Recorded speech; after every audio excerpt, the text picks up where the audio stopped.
warahmatullahi wabarakatuh.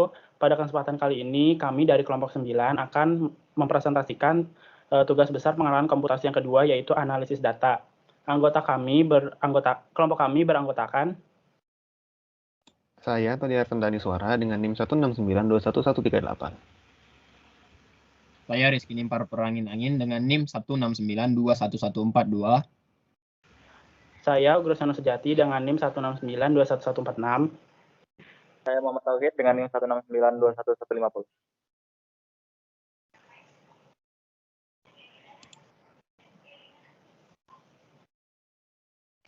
Nah, pada tugas kali ini terdiri dari 5 bab. Yang pertama ada deskripsi data dan file, yang kedua ada karakteristik data, yang ketiga ada statistik, yang keempat ada visualisasi data, dan yang kelima ada korelasi. Yang pertama ada deskripsi data dan file. Data yang kami pakai adalah data yang memberikan informasi terkait insiden cost berdasarkan insiden type yang terjadi di suatu industri selama tahun 2020. Data tersebut kami peroleh dari website berikut. Format datanya yang kami pakai yaitu Excel, lalu baris dan kolom ada 221 baris dan 9 kolom, dan ukuran filenya sebesar 3,9 KB. Selanjutnya, yang kedua ada karakteristik data. Yang pertama ada injury location, yaitu menyatakan letak cedera pada tubuh korban dari insiden tersebut dengan tipe data kategorikal nominal. Yang kedua ada gender, menyatakan jenis kelamin korban dari insiden tersebut dengan tipe data kategorikal binary. Yang ketiga ada age group, menyatakan rentang umur korban dari insiden tersebut dengan tipe data numerik atau kuantitatif continue. Yang keempat ada incident type, yang menyatakan kategori atau jenis dari insiden yang terjadi dengan tipe data kategorikal nominal. Yang kelima ada plan, menyatakan lokasi terjadinya insiden tersebut dengan tipe data kategorikal nominal. Yang keenam ada report type, menyatakan shift kerja korban dari insiden tersebut dengan tipe data kategorikal nominal. Yang ketujuh ada departemen, menyatakan departemen yang berkaitan dengan insiden tersebut dengan tipe data kategorikal nominal. Yang kedelapan ada insiden cost, yang menyatakan kerugian kecelakaan dengan tipe data numerik dengan insiden cost terbesar yaitu sebesar $5.000 dan terkecil sebesar $0. Terdapat 25,8% data yang bernilai 0 pada insiden cost. Yang terakhir, month menyatakan bulan terjadinya insiden tersebut dengan tipe data numerik, yaitu dari bulan ke-1 sampai bulan ke-12 selama tahun 2020.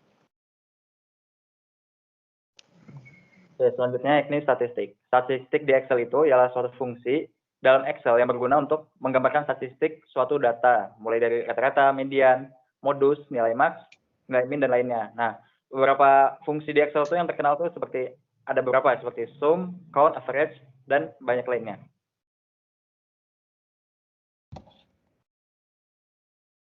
Oke, di sini saya mengambil sampel data, 10 data dengan insiden cost tertinggi.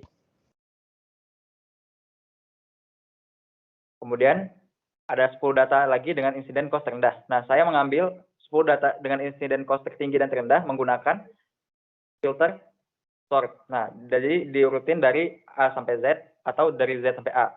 Atau istilah lainnya yakni ascending dan descending.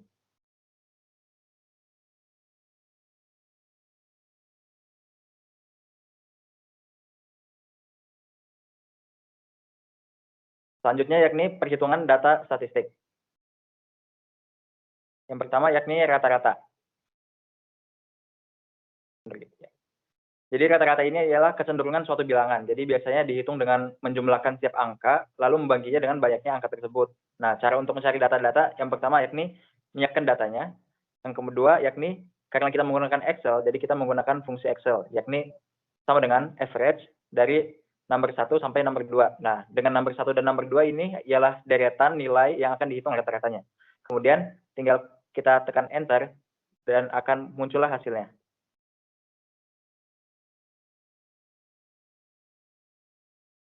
Yang kedua yakni standar deviasi. Standar deviasi ialah ukuran data statistik yang paling umum. Ia mengukur bagaimana nilai-nilai data tersebar di suatu kumpulan data. Nah, cara menghitungnya ialah sebagai berikut. Yang pertama yakni menyiapkan data. Yang kedua, dengan menggunakan rumus fungsi Excel, yakni sama dengan STDFV dengan number 1 sampai dengan number 2, yang menyatakan deretan nilai yang akan dihitung standar deviasinya. Kemudian dengan menekan enter, kita akan langsung mendapatkan hasil dari standar deviasinya. Yang ketiga yakni persentil. Persentil ini biasa digunakan untuk membagi kelompok data menjadi series bagian yang sama rata. Cara menghitung persentil yakni yang pertama, yakni menyiapkan data. Yang kedua, dengan menggunakan rumus Excel sama dengan persentil dalam kurung array, K. Dengan array ini ialah deretan nilai yang akan dihitung persentilnya. Dan K ialah nilai yang bervariasi, yang dapat diubah-ubah mulai dari 10%, 25%, 50%, 75%, atau 90%. Nah, kemudian dengan menekan enter akan mendapatkan hasil dengan 10% yakni $0, 25% yakni $0, 50% yakni $470, 75% yakni $2.777, 90% yakni $4.281.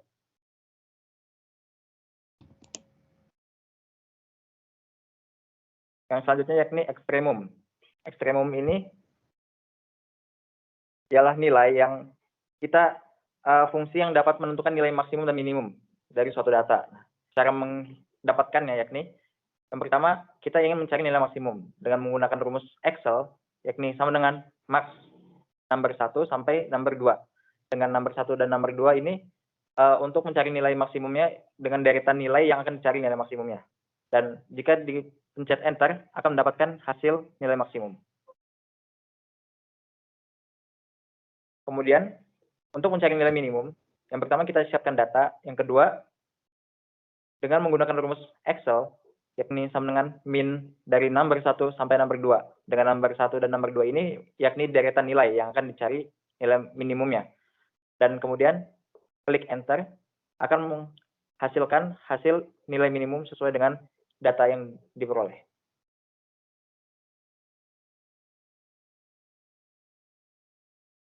Selanjutnya yakni distribusi frekuensi nilai.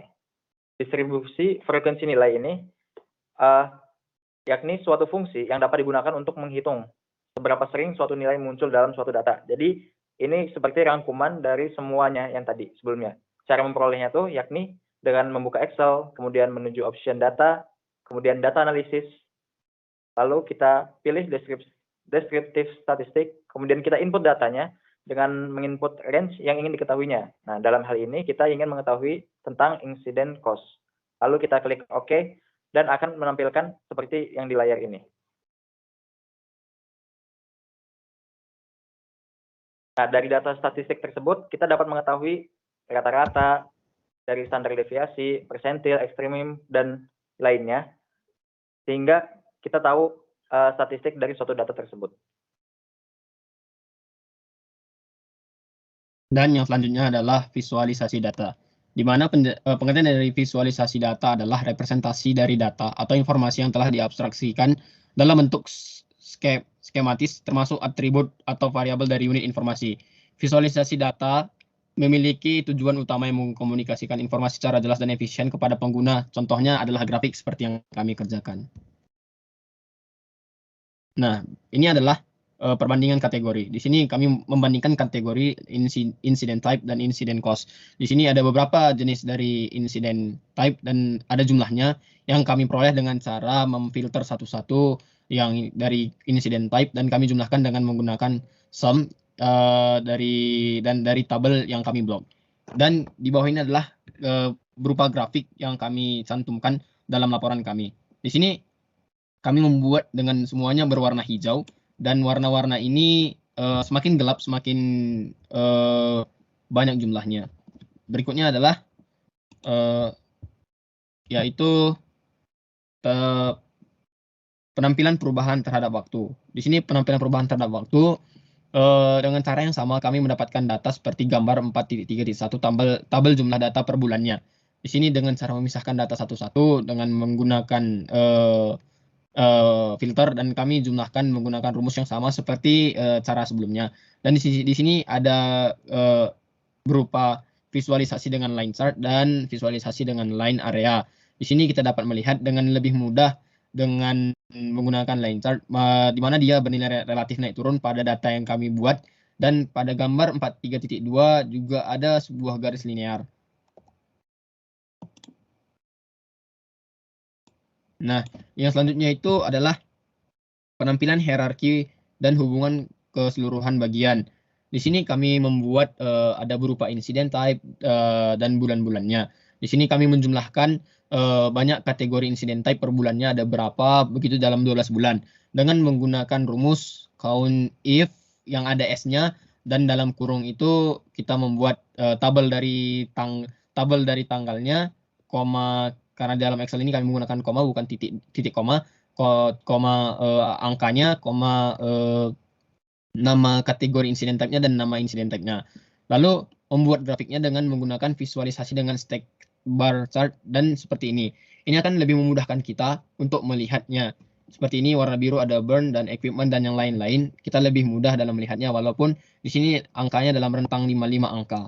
Dan selanjutnya adalah hierarki incident type per bulannya dengan menggunakan visualisasi dengan custom combination. Dan ini dapat diperoleh dengan cara membuka tab insert dan recommended chart dan membuka all charts, dan paling bawah nanti akan ada combo, dan di situ kita membukanya dan muncullah seperti berikut yang kami tampilkan nanti pada laporan kami dan pada PPT berikut ini. Dan berikut yang terakhir adalah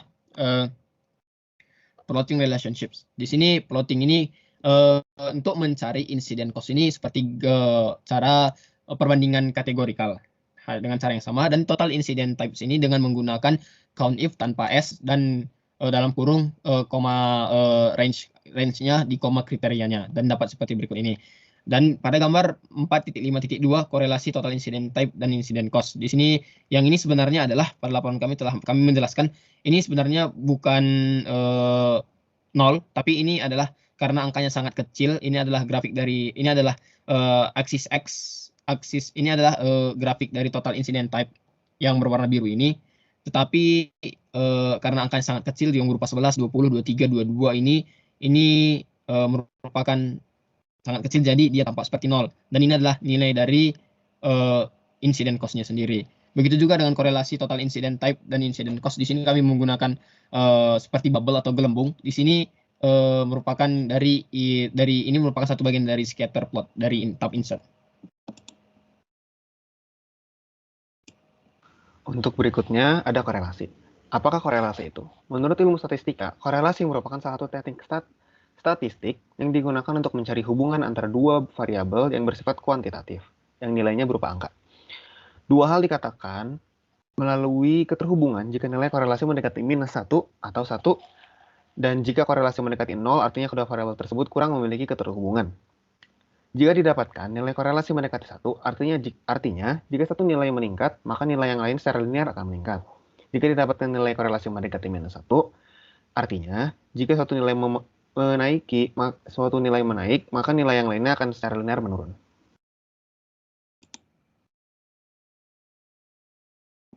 Dalam aplikasi MS Excel dapat digunakan rumus Corel untuk menghitung koefisien korelasi, di mana koefisien korelasi ini dapat digunakan untuk mengetahui ada tidaknya hubungan antar dua buah data. Rentang nilai kekuatan koefisien korelasi dapat dilihat pada tabel berikut ini. Untuk MS Excel sendiri dapat digunakan rumus sama dengan Corel, nanti akan muncul array 1 dan array 2. Array 1-nya ini dipakai untuk rentang data pertama, dan untuk array 2-nya itu dipakai untuk rentang data kedua.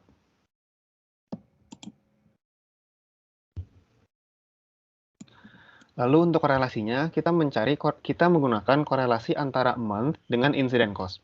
Nah, dapat dilihat bahwa korelasi yang didapatkan sangatlah kecil dengan rumus Corel, didapatkan nilai koefisien korelasi sebesar 0,2.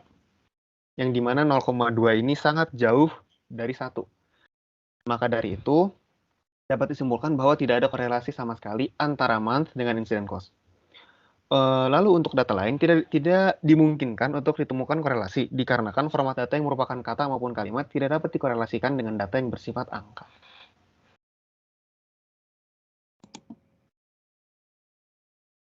Oke, sekian presentasi dari kami. Kurang lebihnya mohon maaf. Wabillahi taufiq wal hidayah. Wassalamualaikum warahmatullahi wabarakatuh. Waalaikumsalam warahmatullahi wabarakatuh. Waalaikumsalam. Ya,